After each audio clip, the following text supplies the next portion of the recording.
Olá, gente. Professor Marcos Dominici aqui, professor de arte, e hoje a gente vai falar sobre um dos assuntos que são uma das minhas paixões, a arquitetura brasileira do século XX e a arquitetura maranhense do século XX.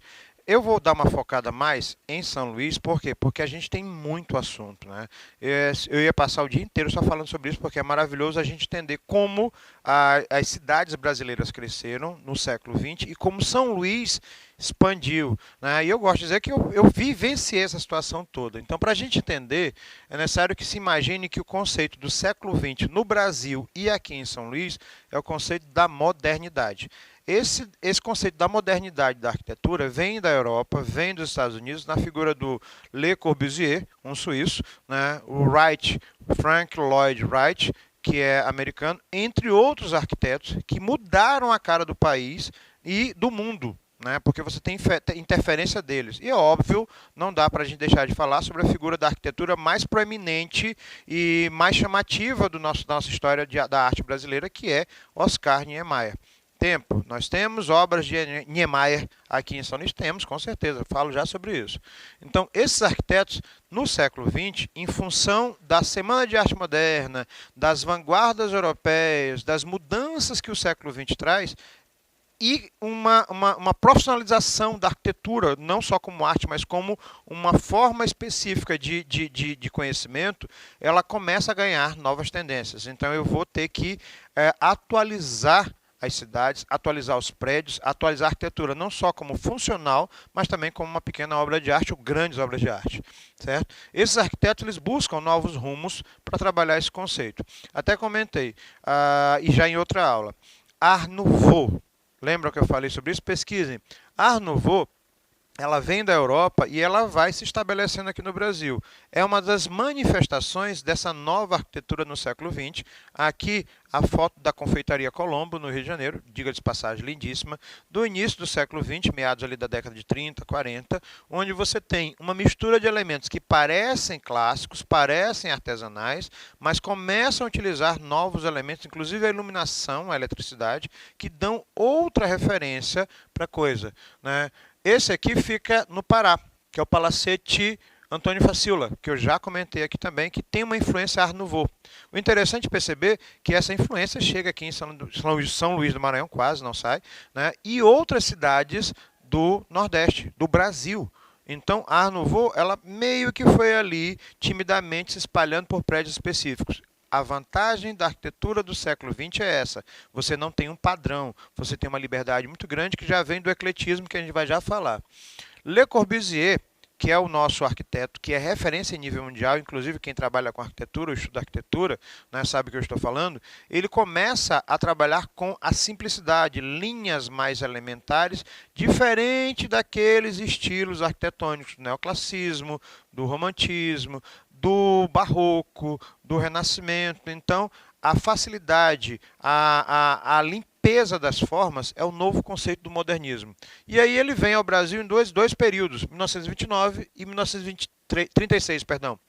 29, logo depois da Semana de Arte Moderna, a convite do Paulo Prado, que foi um dos integrantes e patrocinadores da Semana de Arte Moderna, e depois do Lúcio Costa. Eu já ouvi falar desse nome, professor.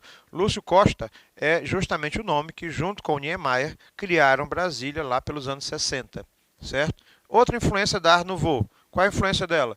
Parecem elementos antigos, mas têm características novas. Juntar o artesanal com o industrial. Esse é o conceito da Art Nouveau. E quando chega na arquitetura, principalmente essa intervenção pública, intervenção urbana, você tem pequenas obras de arte na forma de objetos funcionais. Esse é o conceito. Arquitetura eclética no Brasil. E aí a gente expande essa arquitetura eclética, inclusive para cá para São Luís, eu vou mostrar para vocês em mais slides mais à frente. Ecletismo, a palavra significa eu vou misturar várias coisas, várias tendências na prática, né? Professor, que tipo de música o senhor gosta? Meu gosto é eclético, eu escuto tudo. Então, todos os estilos de músicas que eu escuto fazem o meu gosto musical ser eclético. Mistura tudo. Mistura a arquitetura que veio do passado, mistura as novas tecnologias, mistura as novas tendências da arquitetura e você tem a arquitetura eclética. Bom, mas esse prédio parece antigo. Que prédio é esse? Teatro da Paz em Belém. Se tem o teatro, mas ele não parece com o nosso teatro Arthur Azevedo aqui em São Luís. Ah, agora a gente entendeu o conceito da arquitetura eclética. Ela começa a misturar estilos que parecem antigos com elementos que são mais modificáveis e novos, recentes. Ela não é nem tão antiga e nem tão recente, porque ela já vai sendo modificada. Aqui em São Luís do Maranhão, você tem prédios que têm características ecléticas. Eu vou mostrar alguns para vocês mais à frente. Outro, Teatro Amazonas, em Manaus, que é uma mistura desses elementos. Professor, como é que eu sei que ele é eclético? As pedras, os elementos de colunas, o frontão que é circular. Né? Em Fortaleza você tem, por exemplo, o Teatro José de Alencar. Né? Estações ferroviárias em São Paulo, locais de estações ferroviárias no Nordeste. Tem no Pará, o Ver o Peso, que tem do lado a Estação das Docas, que tem uma característica meio eclética, mas é mais recente. Então, essa arquitetura, ela permite que você crie com liberdade e que não esteja preso a regras estabelecidas de outros estilos anteriores. Então, ela trabalha com duas vertentes, a boa arte, ou a belas artes, né? E a engenharia. Então eu vou misturar as duas coisas. Alguma coisa que seja bonito, mas alguma coisa que seja funcional e seja economicamente viável. Ah, então no século XX, os valores sociais, os valores econômicos, os valores artísticos, eles não são separados. Na prática, eu vou fazer um palácio gigantesco, o Palácio de Versalhes. Né? Quando se fez, ele não estava pensando em quanto isso ia custar. Né? A casa do Michael Jackson era um palácio. Ele sabia que ele não queria saber o preço, ele só queria fazer o palácio. Esse é o conceito da arquitetura do século XIX para trás. Do século XX para frente, o conceito é: eu tenho que fazer algo que seja bonito, mas que seja econômico, seja funcional e que eu goste no final das coisas. Elevador Lacerda. Segunda manifestação de arte na arquitetura do século XX no Brasil. Eu falei de Art Nouveau, agora a gente vai falar de Art Deco. Enquanto a Art Nouveau ela é mais rebuscadinha, parecem flores, a Art Deco ela é mais limpa, mas também é antiga. O elevador Lacerda é um dos mais conhecidos do Brasil, né? Em Salvador, mesmo que eu nunca tenha ido lá, nunca fui realmente, mas como é que eu sei que ela é mais antiga? Por quê? Porque ela tem elementos que não fazem aquela linguagem com a arquitetura contemporânea ou arquitetura moderna, mas ela já é uma referência de uma releitura de alguma coisa do passado. Os prédios no centro da cidade de Recife, Art Deco. Professor, nós temos prédios Art Deco aqui em São Luís? Temos, eu já mostrei para vocês que é conhecidíssimo. Né? Inclusive, tem uma feirinha de domingo que está ali na frente. Espera aí, o senhor está falando daquele prédio que foi restaurado? Já eu mostro, vamos lá. A arquitetura moderna no Brasil. A arquitetura moderna no Brasil é um conceito recente. Então, vamos localizar temporalmente para facilitar. O modernismo ele vai até meados de 1950 até 1960. De 1960 para cá, não é regra, é só para a gente ter um norte, certo? De 1960 para cá, a gente chama de arte contemporânea ou arquitetura contemporânea. Então, o modernismo no Brasil, ele começa com inovações tecnológicas. Materiais que eu vou utilizar de acordo com o clima, de acordo com o local. Vidro, muito vidro. Só que esse vidro não vai ser frágil. São placas de vidro que na engenharia são resistentes ao calor, reduz a quantidade de luz. Vocês estão entendendo como é que a coisa funciona? Então, essa arte moderna no Brasil, ela sai do ecletismo. Por exemplo, a Estação da Luz em São Paulo, que é lindíssima. Ou o Teatro Municipal de São Paulo, que também tem esses elementos ecléticos, e passa para isso aqui. Ó. Isso é arte moderna. Professor, é uma mudança muito grande. Eu vou voltar para que vocês tenham noção do que eu estou falando. Ecletismo, que parece antigo, mas já não é tanto, porque já sai do século XIX e já vai modificando essa situação até a arquitetura moderna. Aí fica a situação, professor, por que ninguém faz prédios desse tipo hoje em dia? Fazem. Faz. Só tem um detalhe, você tem que levar em consideração que à medida que você trabalha tempo, valores sociais, evoluções, inclusive de constituição da cidade, você tem que adequar as cidades às novas características, novos materiais. Né? Dá para você fazer um palácio desse tipo aqui com características ecléticas? Dá. Mas qual é o objetivo disso? Será que ele encaixa perfeitamente no nosso panorama? Será que o objetivo é chamar a atenção? Isso é muito relativo. Tem algumas casas de eventos que trabalham com esse conceito, alguns lugares que são de entretenimento. Né? A Disney, por exemplo, vai construir, mas tem uma motivação específica. para morar, eu acho que hoje seria um pouco, né, a não ser que eu queira morar num palácio. Aí é outra realidade. Então, isso aqui é a arquitetura moderna. Mais limpa, mais clean, muito vidro, muito material, muito concreto, verticalização, o que permitiu às cidades, principalmente brasileiras, verticalizarem. Isso aconteceu em São Luís. Então, postura baseada em preceitos acadêmicos e políticos e o Estado, os estados, os governos, eles começam a ver a arquitetura moderna como um processo facilitador. Eu preciso construir muitos prédios, muitas casas, muitos bairros, mas eu preciso que isso seja economicamente viável, mas também seja interessante para que a cidade cresça. Obras e artistas e arquitetos que influenciaram a arquitetura moderna. O Van der Rohe, Gropius e, óbvio, Le Corbusier. Né? Aqui no Brasil, a figura de Niemeyer é a figura mais importante. Nos anos 60 e nos anos 70, a arquitetura moderna fez um boom gigantesco. Tanto é que você tem verticalização de cidades como Rio de Janeiro, São Paulo, Belo Horizonte, Recife. São Luís demorou a verticalizar. Nossa verticalização começa a acontecer nos anos 80. Meados dos anos 80 foi um boom de prédio e hoje todo dia nasce um prédio em algum lugar aqui em São Luís. Mais geométricos, menos ornamentos, mais simples. Eles trabalham com o clean, formas simples. Professor, isso aqui parece uma casa que eu vi recentemente, inclusive no meu bairro. Né? Pois é, essa constituição da geometria simples para a arquitetura é o conceito da arquitetura moderna e que a arte contemporânea, a arquitetura contemporânea, utilizaria com facilidade, mesmo que essa obra tenha sido feita no início do século XX. Né? A arquitetura contemporânea, ela é um canal, uma extensão natural da arquitetura moderna. Enquanto a moderna trabalha com esse se reconhecer, se entender, a contemporânea ela faz o seguinte: eu vou pegar Art Deco, Art Nouveau, vou pegar a arquitetura moderna, pegar um pouquinho do que tiver no passado, juntar tudinho e criar novos conceitos. Pronto, arquitetura contemporânea. Ela não é reta, ela não é curva, ela me lembra o barroco, mas ela tem repetição, ela é muito geométrica. Isso é a arquitetura contemporânea, a liberdade total e uso de materiais tecnologicamente aceitáveis, tipo um vidro que ele suporte e reduza o calor, tipo placas de captação de luz solar, inclusive em bairros mais simples. Estruturas que ao mesmo tempo são funcionais, porque são para-raios, mas ao mesmo tempo são utilizadas como elementos de decorativos. Né? Eu vi um prédio aqui em São Luís onde os canos de drenagem de água de chuva do telhado fazem parte da decoração. E o arquiteto pintou esses canos de forma que eles criassem um novo grafismo na fachada do prédio. Ou seja, você está trabalhando com uma liberdade, mas também está trabalhando com tecnologias. Professor, qual foi a obra arquitetônica do final do modernismo e principalmente da arquitetura contemporânea que mais chama atenção? Eu vou dar uma adiantada aqui para mostrar para vocês. Brasília. Brasília é patrimônio artístico da humanidade.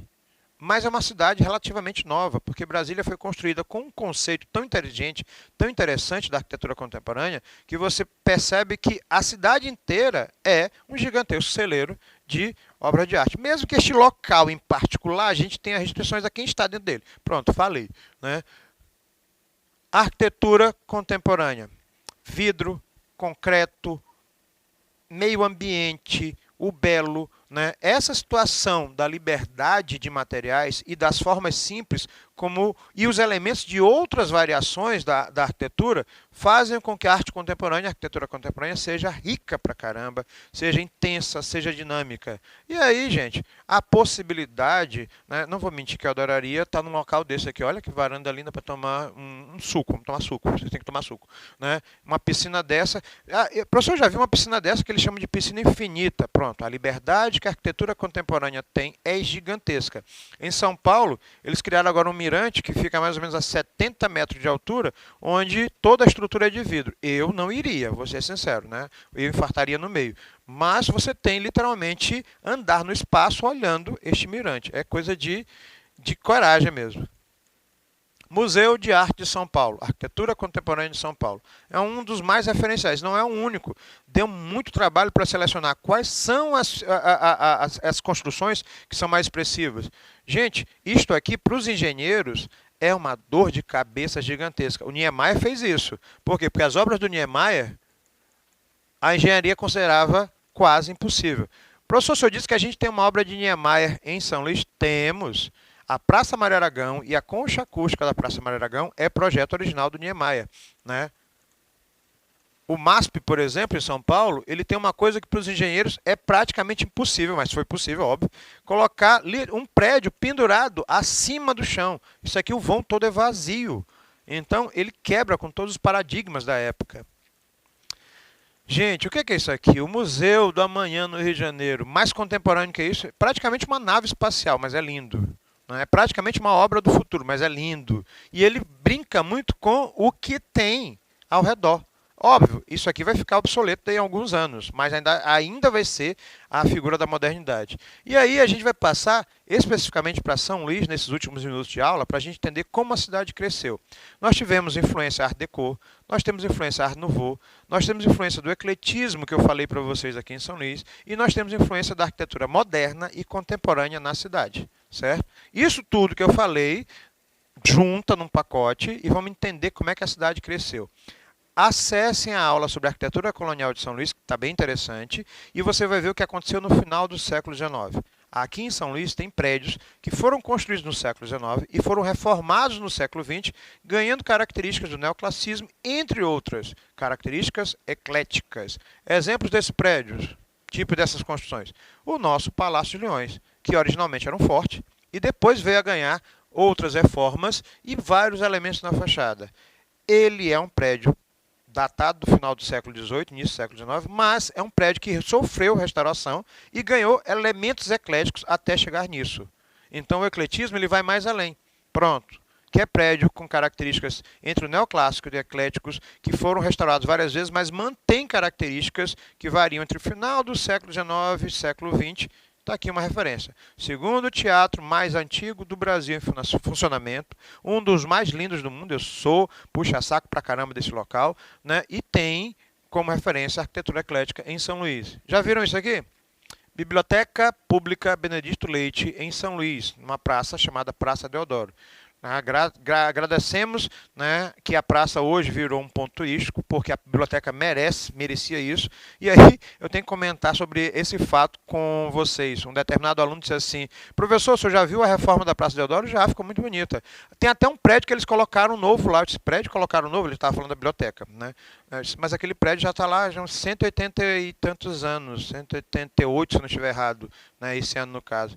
Como assim, professor? Para você ter uma noção, que o conjunto fez com que o prédio, que é um dos elementos mais bonitos daqui da cidade, de São Luís, ficasse literalmente escondido numa praça que estava largada. Então, tem que ter esse equilíbrio para a gente perceber o quanto a gente tem de referências da arquitetura eclética.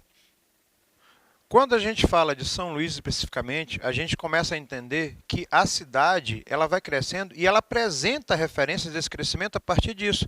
Essa arquitetura eclética ela vem modificando a cidade, trazendo as zonas, transformando as zonas rurais que eram da cidade em zonas urbanas, né? O crescimento da cidade ele começa a acontecer, por exemplo, aqui em São Luís, a partir do alargamento e construção de duas avenidas: a Rua do Egito, que é uma das mais conhecidas da área central, e a Avenida Castelo Branco, né, a Avenida Magalhães de Almeida, que fica um local que a gente chama de Mercado Central, que também é antigo, e a Avenida Getúlio Vargas, que existem casas que são chamadas de bangalôs, né, que são casas belíssimas, maravilhosas, que tratam mais ou menos ali dos anos 40, 50. Professor, o senhor está falando muito. Vamos lá. O eixo de crescimento da cidade, ele começa a partir do centro da cidade, aquela aula que eu falei para vocês sobre a arquitetura colonial de São Luís, e vai se expandindo. Cinemas, Roxy e Éden, Correios e Telégrafos, a ponte, prédios, entre outros. Essa aqui é a Vila Celeste. Eu sou apaixonado por essa casa. Aliás, eu e muita gente. O objetivo da Vila Celeste era justamente mostrar o poderio financeiro da cidade que chegou à quarta cidade mais rica do Brasil no final do século XIX e início do século XX. Né? O dono dessa casa, que fica no Monte Castelo, um bairro aqui de São Luís, era dono de uma fábrica que tinha ao lado. E lá na região você tem uma série de construções similares. Ah, professor, já passei muito na frente dessa casa. Ela foi construída em 1938. Né? Meu sonho de consumo essa casa, não vou mentir a vocês. Cinema Rox, um dos primeiros. Cinema Éden, o Cine Éden, que fica na Rua Grande. Hoje tem uma loja de roupas femininas, né? Esse cinema virou um teatro atualmente. Um é Art Deco, o outro é eclético.